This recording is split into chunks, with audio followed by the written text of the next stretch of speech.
Bonjour, je suis Kevin, développeur chez Loginov. Cette vidéo a pour but de vous présenter le nouveau module d'encaissement bar. Afin de mieux comprendre ce qu'il va être dit, assurez-vous d'être muni du matériel nécessaire. Voici le Famoco PX320. C'est un smartphone Android dédié à l'usage professionnel, robuste et utilisable en intérieur comme en extérieur. En remplacement d'un poste bar, nous fournirons 3 PDA. Les présentations sont faites, nous pouvons commencer. Comme vous pouvez le constater, l'application est séparée en deux modules, une partie pour la vente et une autre pour la gestion de vos produits bar. Vous avez également en bas de votre écran un petit icône vous permettant de sélectionner un vendeur. Rendons-nous en gestion et commençons par paramétrer quelques tireuses. Pour ce faire, cliquez sur le bouton Ajouter, puis sur la ligne afin d'ouvrir la fenêtre de recherche. La recherche s'effectue depuis le code produit, le libellé ou le code barre du produit. À la validation, un réapprovisionnement automatique vous sera proposé.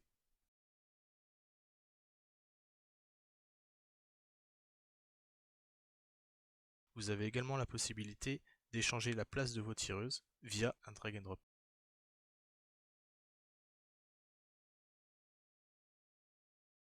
La suppression d'une tireuse s'effectue en faisant glisser la ligne d'un côté ou de l'autre. C'est tout pour le paramétrage des tireuses. Rendons-nous maintenant dans la gestion de notre stock bar.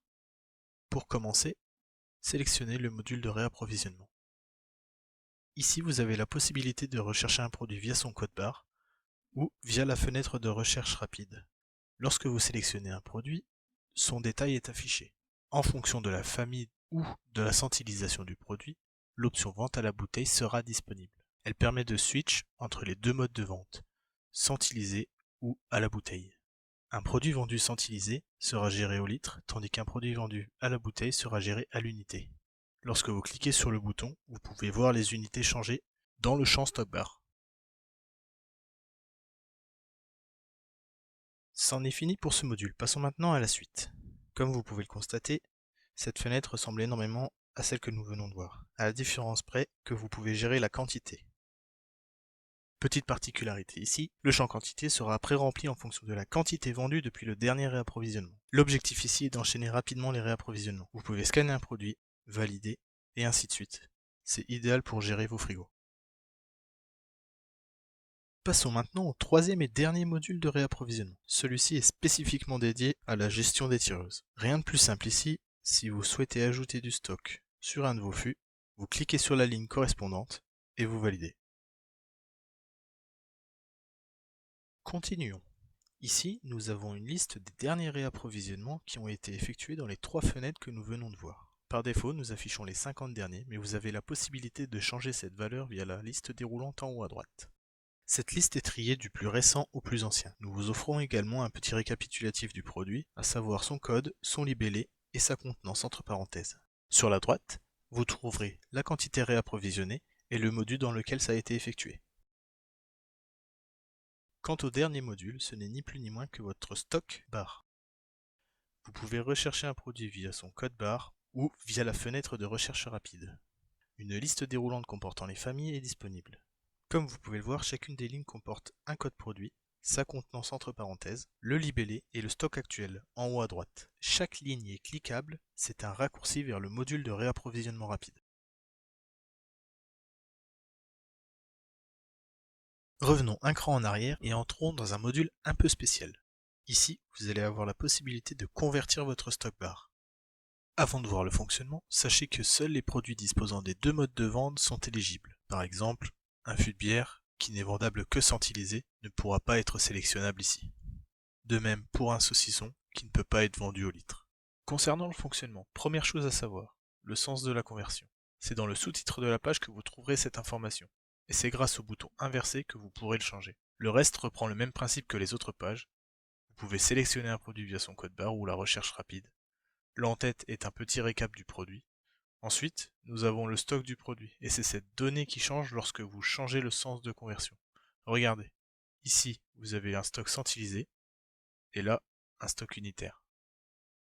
Ensuite, il vous sera demandé de choisir une quantité à convertir. Et lorsque vous modifiez cette valeur, les deux champs en bas de page se mettent à jour. Ces deux champs sont là pour vous offrir un visu de ce que sera votre stock une fois le formulaire validé.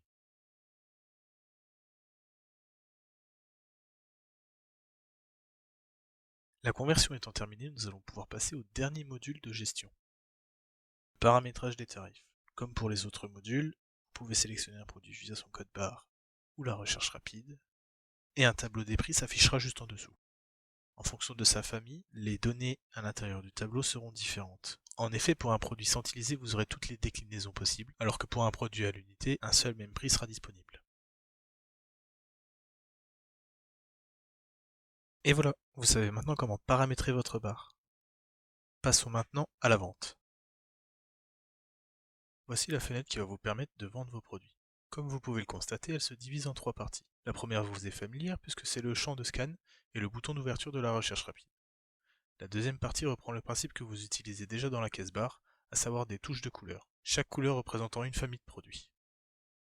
Quant à la troisième partie, c'est simplement la liste des tireuses, présentées elles aussi sous forme de touches. Réalisons une vente. Scannons un produit. Une pop-up s'ouvre, elle regroupe tous les tarifs disponibles pour ce produit, avec en son centre la centralisation. Dans le cas où un produit n'a qu'un seul tarif, vous ne verrez pas cette fenêtre s'afficher et le produit sera automatiquement ajouté au ticket. Il en va de même pour la recherche rapide.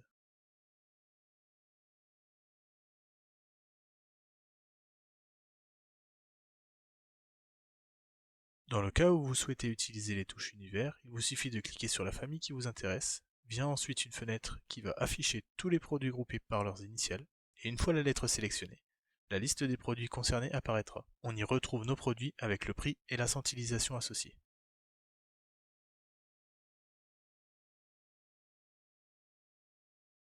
Reste plus qu'à ajouter une ou deux tireuses à notre ticket. Pour ce faire, il vous suffit de sélectionner la tireuse qui vous intéresse et une liste des pressions disponibles s'affichera. Lorsque vous avez terminé, un clic sur le bouton J'ai fini ou un slide de gauche à droite avec votre doigt affichera le ticket en cours. Voici notre ticket. On y retrouve nos produits, ils peuvent apparaître plusieurs fois puisque chaque centralisation a sa propre ligne. Il n'y a pas grand chose à dire ici à part que vous avez la possibilité de supprimer une ligne en la faisant glisser d'un côté ou de l'autre, ou de modifier la quantité en cliquant dessus.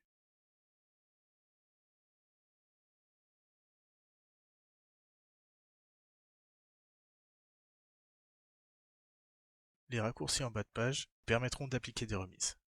Quand tout vous semble correct, il ne reste plus qu'à appuyer sur Payer et passer à l'étape de règlement.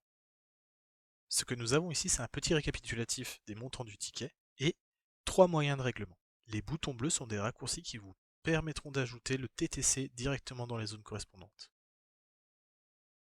Et vous avez la possibilité de saisir le montant que vous voulez dans chacune des zones.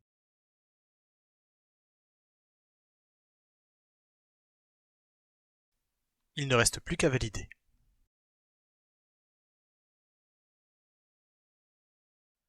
Voilà, j'espère que cette présentation vous aura plu, je vous souhaite une très bonne journée, et à bientôt!